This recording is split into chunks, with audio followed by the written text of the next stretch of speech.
please let's not talk about the procrastination of actually writing my novel, but what if I told you that one photoshoot can change the way you understand your entire fantasy world? I personally love making concepts and telling a story with my photographs. It's not just about looking beautiful, it gets way more deeper than that and helps me reflect on a character's background, their personality, and their role in my world and how it unfolds. I always forge concepts that not only show off specific topics or abilities of the character for me. I want to see a story and some character development. In my last video, we talked about how clothing defines culture and how sewing a costume for my fantasy world actually helped me deepen my world-building process, as well as my writing about the culture, about how they dress, and so on.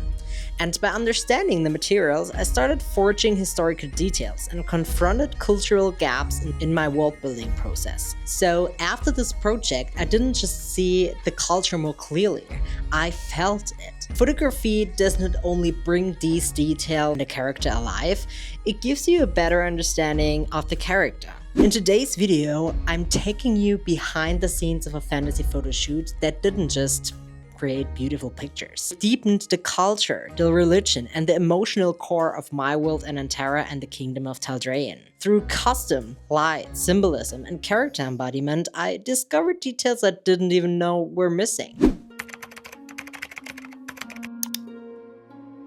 For this project, I wanted to recreate scenes from a ceremony that I was currently writing in my first fantasy novel. Taldrayan is the capital of magical, academic, technological innovation, and it shows through the infrastructure, the academic teachings, and the inventions that make living in such an environment even possible. For this shoot, however, I wanted to dive deeper into the beliefs and the more academical side of Taldrayan. I wanted to recreate a spiritual ceremony that leads your soul to the realm of Lunaris, the moon goddess the people of Taldrayan pray to. Taldrayan has a thing for moon magic and spiritual practices to deepen their connection with one's soul in order to keep their Talithara in balance, which is the magical source of Anantara. But what does all of this have to do with improving my world-building process? Don't worry, I got you. Building a fantasy world means you have to ask questions, and not just the questions that scratches the surface, like which goddess do they pray to? It's about getting deeper and deeper and deeper and collecting information beyond the surface. Think about the Silmarillion from Tolkien. You probably won't write all of that information in your novel, but it will help you to understand the world you're building on a deeper level. And it's definitely gonna come in handy during your writing process. If you know your world like you were a local, describing characters, scenes, religions, and so on, it won't be much of a hassle anymore while you're writing. You will be able to close your eyes and feel a scene, which will make a huge difference in your writing. At least it did for me. Doing a photo shooting helps me to dive deeper. I need to think about the lighting, the setup, the overall concept of the scenes I'm going to take, as well as the costumes, the makeup, and so on. I am building a scene from my world and observe how characters interact with their environment beyond the page. The makeup, for example, can be a huge detail for the cultural beliefs of your people. Just like the Valaslin from the Elves of Dragon Age. Makeup has a huge historical background, such as clothing. But let's dive into the different sets, results, and cultural background now, shall we? For this project, I made like 3 concepts. The first setup should portray the ceremonial preparation as when someone has died in Taldrayan. Claire portrayed one of the priestesses, connecting first with the spiritual world the soul was about to go to, in order to ask and pray for safe travels and for Lunaris to welcome this soul into the realm of dreams. For this set, I built up a more seance-like channeling room, with the moonlight shining upon the priestess. The blue light symbolizes the connection to Lunaris, the moon phases, and their connection to the moon magic in general. In Taldrayan, the moon phases have specific meanings and cultural traditions. At a full moon, your Talithara would be at its peak, while a blood moon crashes the veil and draining energy.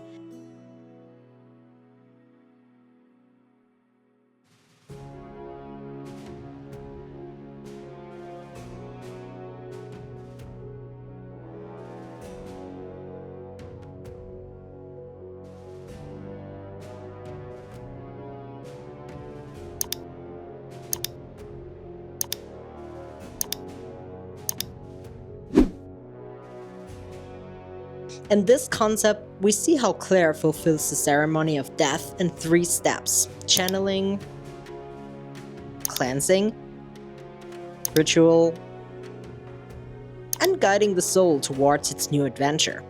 Details like these make me connect with my world even more, and they're the key to build a living and believable fantasy culture. It's not just a priest sitting in the moonlight with a spiritual book, it's way deeper, and that's what I meant by going deeper than scratching the surface.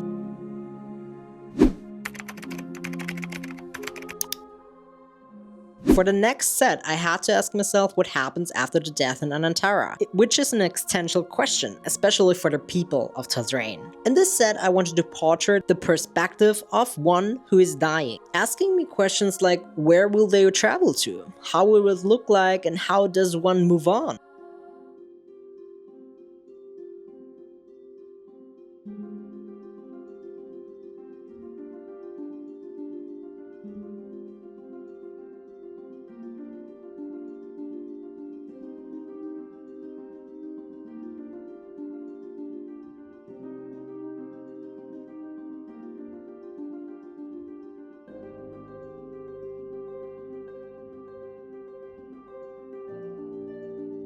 The legend says you fall asleep in the cold night of the moon, to wake up in the embrace of the clouds, where you get kissed by the warmth of the sun. And as you move towards the moon, you'll be welcomed in Lunaris' embrace, ready to move on. A process I wanted to portray in this photoshooting set, starting with the death, the ceremony, moving on with the spiritual realm of the souls, and lastly, waking up in the realm of dreams, where your soul rests until it moves on into the next life. I even built a cloud law for the realm of dreams, one thing I definitely don't want to do again. I'm not really known for my patience when it's about crafting things, to be honest, yet I am happy how it turned out, and it gave my setup a little glow. Anyway, we have falling asleep in the moonlight, which shows the ceremony. The veil on her face isn't something I choose because it was pretty. The moon, the stars, and constellations, it all leads back to Taldrain's culture and their moon religion. The incense sticks and the ceremonial decorations cleansing the body and the soul from low vibrations, negative spirits, and traumatic events that could prevent the soul from moving on. We have the veil, which was already hinted by the one she had on her face in the ceremony. This one, however, is the veil where spiritual beings' souls come together to move on to the path of Lunaris. Following the moonlight, this travel lasts like 30 days in the mortal realm, according to Taldrain's belief at least. Some get lost in the path, as they suddenly feel like they still have unfinished business to do, and can't leave the mortal realm just yet, while others are able to let go and move on. In the end, it's up to you whether to let go and move on, or if you'd like to become a spiritual companion accompanying mutuals on their spiritual path as a wisp. Whatever you choose, may Lunaris' blessing be with you. The realm of dreams, however, should be dreamy and cozy. After a long travel through the veil, your soul is able to rest, find peace, and choose a time to move on into the next life. The little moon in her hands symbolizes the bond to the moon goddess Lunaris and the connection of day and night, coming together to form balance as we connect our soul to the source. At this point, I also wanted to do one last set with her as I asked myself, what if someone doesn't want to reincarnate? We did a set to portray the soul ascending to a guardian of Lunaris, whose mission is to guide souls safely through the veil, and I think those pictures turned out awesome.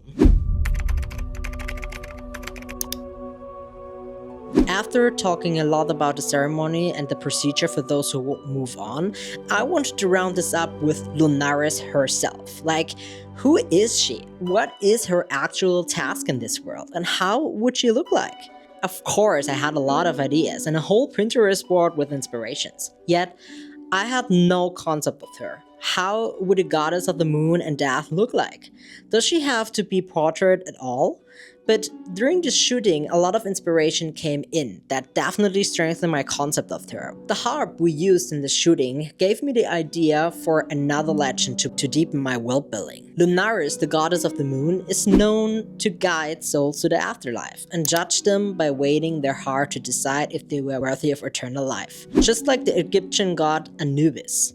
Which is why in the shooting we used symbols like justice scales, blindfold, moonlight, and a harp. The moon harp, however, became the symbol in association with Lunaris. It's said that Lunaris plays her harp to gather lost souls and the ones who just passed on in order to guide them safely through the veil. The melody sounds different for every soul that was captured by her play. For example, for those who got unfinished business, the harp could sound like a whisper in the wind, too far to reach, while others hear their favorite song or voice of the loved one. The blindfold symbolizes impartiality and fairness, just like the tarot card Justice. It means justice should not be influenced by wealth, power, appearance, or status, only by truth and reason.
These shootings did not only spark ideas for new character designs, but also brought me crucial details on Taldrain's people and culture. What do they believe in? How do they celebrate their beliefs? And what comes after? World building isn't just about inventing places, gods, or magic systems. It's about understanding how your people feel inside that world and interact with these surfaces in order to make all of them believable. This photo shootings didn't just give me beautiful images. It forced me to ask uncomfortable, deeper questions like what happens after death, what does faith look like when it's practiced, and how does a goddess judge? By building these sets, choosing the symbols, the lighting, the music, the gestures, I wasn't just taking pictures. I was stepping into Anantara. I was observing it like a historian, feeling like a believer, questioning it like a writer, and let my models become a part of something bigger than just a photo shooting. What is the biggest lesson I've learned through creative projects like these? When you interact with your world beyond the page, when you see it, when you build it, embody it, it stops being an idea. It becomes a lived experience. Photography became my bridge between imagination and reality. It helped me understand Taldrain not just as a capital of magic and innovation, but as a culture, shaped by grief, faith, balance, and the quiet pull of the moon. So, if you're building a fantasy world and you feel stuck, maybe try stepping into it. Create it, wear it, stage it, photograph it. Let your world answer you back. If you like this video and want to follow my journey as an author and artist that builds his fantasy world Anantara from scratch and bring it to life, then like, subscribe, and hit the bell, and let's see us in Anantara, little wisp. Goodbye.